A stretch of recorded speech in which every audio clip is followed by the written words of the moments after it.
5.5 মাসেও কেন আহতদের এখনো চিকিৎসার জন্য এর কাছে যেতে হবে, ওর কাছে যেতে হবে, নিহত কিংবা আহতদের সহযোগিতার জন্য দাঁড়ে দাঁড়ে ঘুরতে হবে।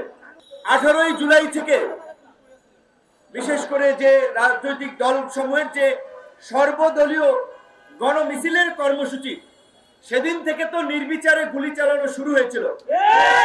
এই প্রেস ক্লাবে, এই সেগুন বাগিচা, এই মৎস্য ভবন, ঢাকার বাইরে বিভিন্ন জায়গায় গুলিবিদ্ধ হয়ে মানুষ হসপিটালেও চিকিৎসা নিতে সাহস করে নাই।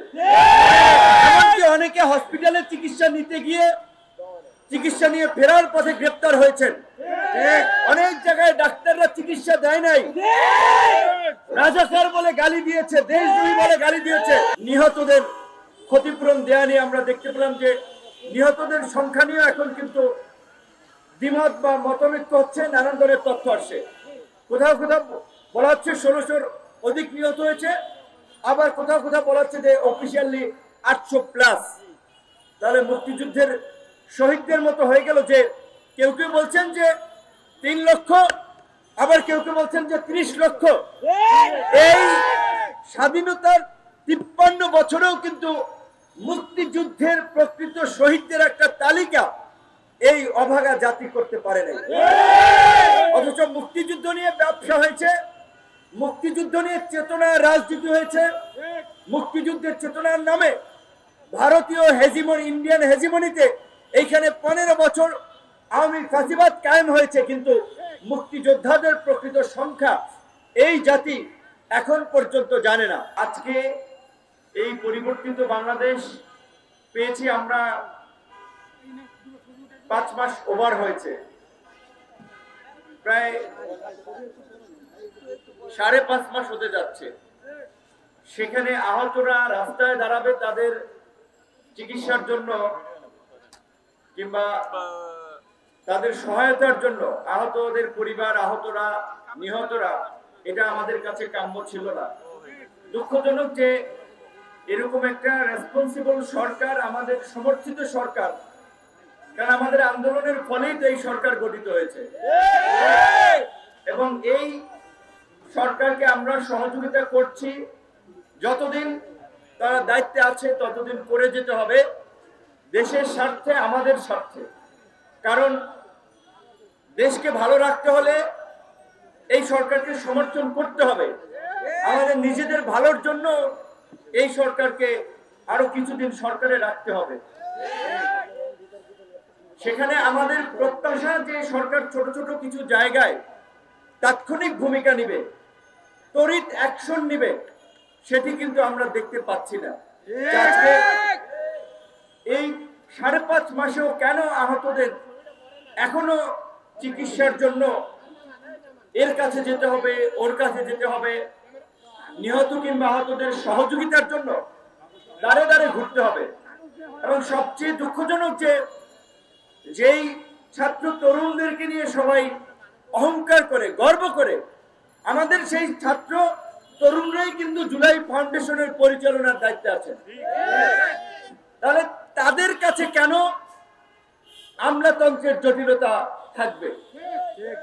তাদের পরিচালনার অফিসে কেন লাল ফিতার দৌরত্ব, যেটা শহীদুল ভাই বলেছেন যে কাগজ হারিয়ে যায়।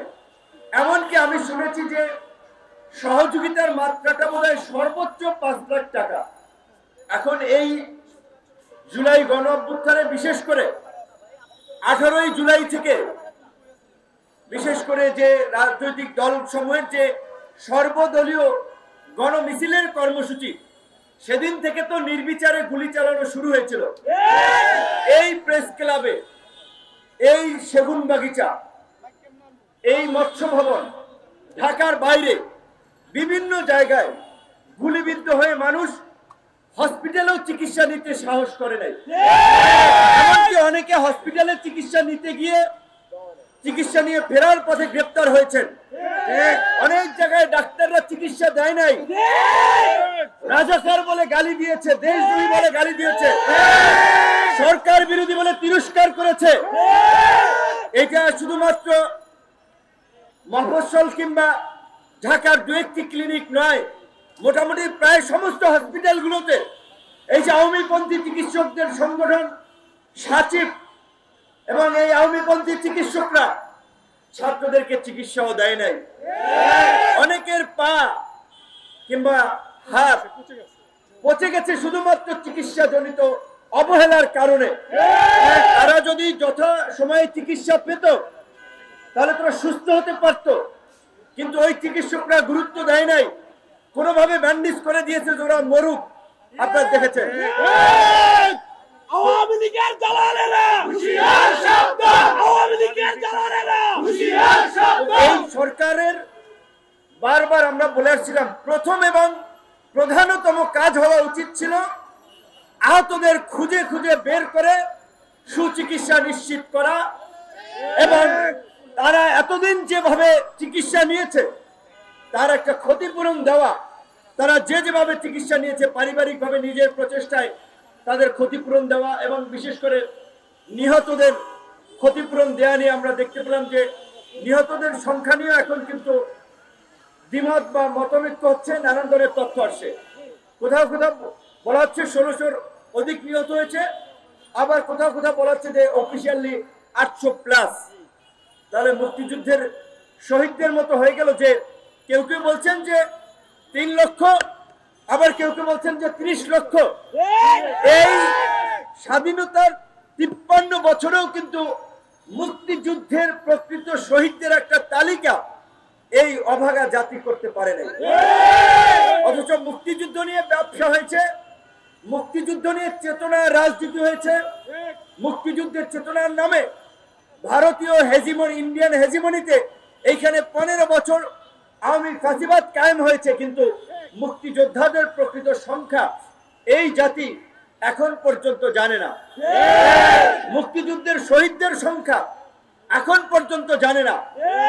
এই যে ইতিহাস সৃষ্টিকারী গণ অভ্যুত্থানের কথা বলেন, ইতিমধ্যেই গণ অভ্যুত্থানের মালিকানা নিয়ে দ্বন্দ্ব শুরু হয়ে গেছে।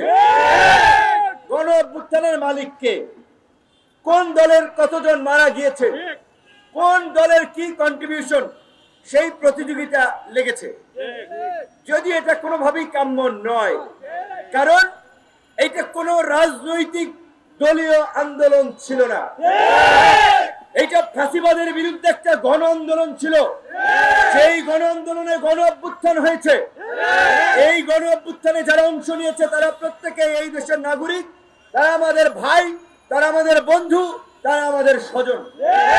কাজেই তাদেরকে জামাত শিবির হিসেবে চিহ্নিত করা, বিএনপি হিসেবে চিহ্নিত করা, গণ অধিকার হিসেবে চিহ্নিত করা, এটা ইতিহাসের খুব ভালো কিছু হবে না সামনে। বিএনপি ক্ষমতায় গেলে তাদের দল থেকে যারা শহীদ হয়েছে দেখবেন তাদের স্মরণ করবে, ক্ষতিপূরণ দেবে। জামাত তাদের লোকদের জন্য মিলাদ মাহফিল করবে। বৈষম্য বিরোধী এবং ছাত্র আন্দোলন এবং নাগরিক কমিটি যদি কোনোদিন রাজনৈতিকভাবে দাঁড়াতে পারে তারা আবার তাদেরকে সমর্থন করবে। কিন্তু আমরা জানেন যে ছোট হলেও একটা রাজনৈতিক দল, আমরা পরিষ্কারভাবেই বলছি যে এই কোটা সংস্কার আন্দোলন 2018 সালে আমরা শুরু করেছিলাম। 2018-তে যদি কোটা সংস্কার আন্দোলন না হতো 24-এ হতো।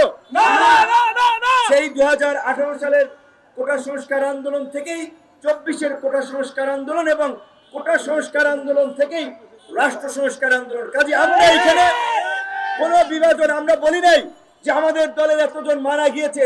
যদিও আমার সাথে সক্রিয়ভাবে যাদেরকে আমি চিনতাম, আমার ডাকে যারা আপনার সরাসরি পরিচিত ছিল এসেছে, তাদের মধ্যে 13 জন শহীদ হয়েছে, তারা আমাদের সংগঠনে। কিন্তু এটা নিয়ে আমি কখনো আমরা একটা প্রোগ্রামও করি নাই, কারণ আমরা তো সবাইকে ওন করি, শুধুমাত্র 13 জনকে নয়।